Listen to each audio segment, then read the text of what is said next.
Dan, it's such a pleasure to have this opportunity. I've read Oversubscribed and Key Person of Influence and been a fan for a long time. In fact, I introduced these methodologies when I ran an events business, and it works. But we've just been hearing about becoming a Key Person of Influence. Yep. If you were an estate agent today, how would you go about becoming a Key Person of Influence in your community, and why is it important? So if I was an estate agent, I'd do a few things. I would focus on building a personal brand rather than a business brand. Okay. And get my face out there, attend events, host events, put video online. I would publish articles and blogs about the schools and the restaurants in the local area.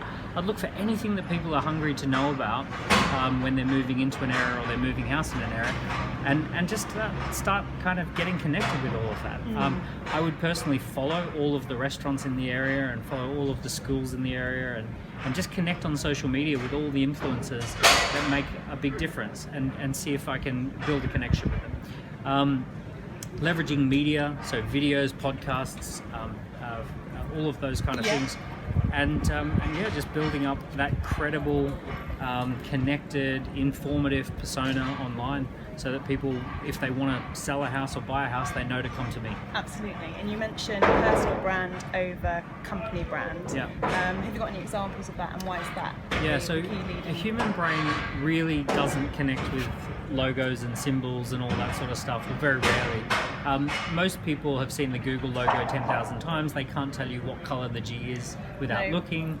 And if you look at Richard Branson, has 12 million followers on Twitter, and Virgin has 240,000 followers on Twitter. He has 4 million followers on Instagram and only 175,000 followers on Instagram for Virgin. People love Branson a lot more than they love Virgin, even though they love Virgin, but they want to connect and follow with people and faces. So even though it's important to have a company brand and for people to know what that company brand stands for, what brings it to life is the personal brand. Absolutely. And people by people. An estate agency is such a people's business. We haven't changed much in 100,000 years, and when it comes to something as trust,